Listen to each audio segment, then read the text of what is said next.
Hello and welcome to everybody on Cloud Fitness. So in today's video, I am going to keep in continuation to my previous video where we were actually installing Python and PyCharm. So I will directly jump on to the place where I left in the previous video. So I do recommend watching my previous video in case you have any doubts up till here, because these are the initial videos and these are very important if you want to learn Python end to end. We will be learning each and everything, each and every concept, and then we will be implementing that concept through the code as well in this whole play series.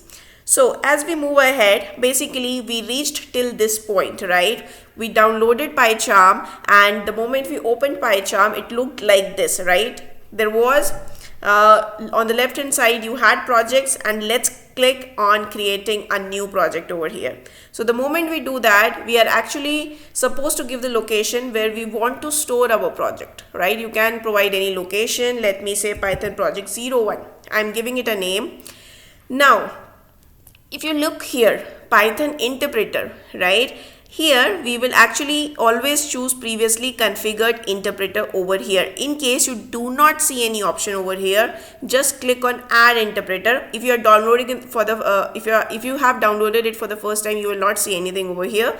In that case, you need to go click on add a local interpreter, which is nothing but the Python which you have downloaded on your system, right? So we will go ahead, click on system interpreter. Here we are actually choosing system interpreter, the one which we have downloaded. So from here we'll click on these three dots, right? We will click on these three dots, and here we will actually jump on to the place where we have downloaded Python, right? We have downloaded it over here. Now let's click on. So here basically you can go ahead and choose the python.exe file over here from the folder where you have downloaded Python, and just click on OK. And then your Python interpreter will be all set.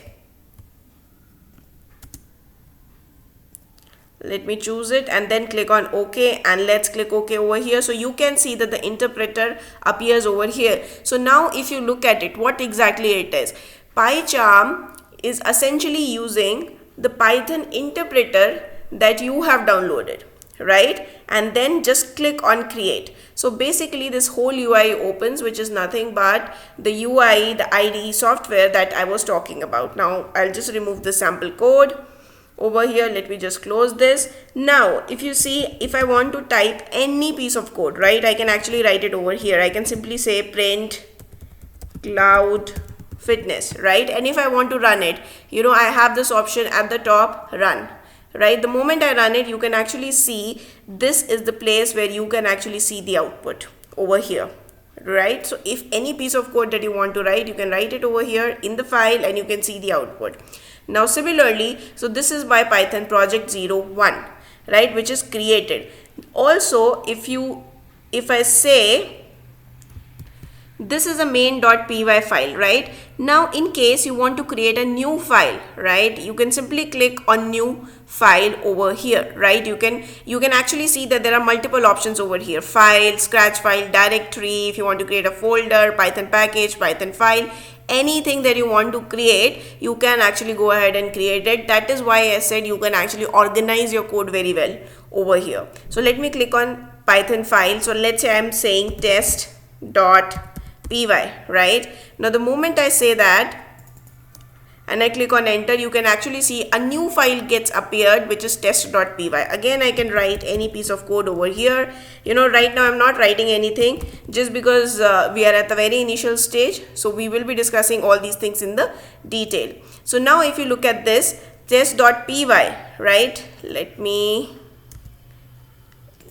Now if you look at this test.py, right, here at the top there is an option of choosing, right, basically which file you need to choose to run, right? So if I click on run right now, you can see that the ABC gets printed, but earlier, by default main file was chosen, right? Earlier by default main file was chosen. So even if I run test.py over here, still I was getting cloud fitness as the output, right? So these are the few things that I just wanted to tell you. So just click on the current file and simply click on run. Automatically your current file output will be shown. So you can actually, go ahead and create multiple files over here, and then there are multiple options as well, which we can play around as we proceed, but those are not like really important ones, right? If you want to change anything in the appearance, right, you can actually go ahead and change it from here. You can go ahead and check if anything from this helps you out. So for example, any let's say you want to have a high contrast theme, it looks something like this. If you want to have IntelliJ theme, you can do like this as well. So do let me know in the comment section which one you like, so we will continue with that particular appearance itself, right? So right now I'll go back to the Dracula one. So let me know if you want to change it as well. I'm pretty fine. So font, theme, size, anything you want to change, you can actually go ahead, just check these options over here. You can always go ahead and try to change it from here, right? So let me just click on OK right now. So this is pretty much I wanted to cover in this particular video, and I hope you understood that why we are going by this particular approach rather than using Python through direct terminal, right? So if I use it through direct terminal, right, and if I code it, I have all the files ready here. I can create folders, I can put files inside the folders, I can do everything over here itself in one particular window rather than doing it through command prompt. That is one of the reason it is very much recommended to use any IDE tool to work on Python. And also, if you remember, this is the Python project that we created, right? If you want, you can go to the C drive, right? You can always go back to the C drive, and then let me go to the to users, and then let me go to the folder name, and then let me click on PyCharm projects, and you can actually see that this project appears over here. So you can create as many projects as you want here. So all your files will actually be stored over here. So thank you so much for being till here. Do remember to like, share and subscribe, and thank you so much for being here.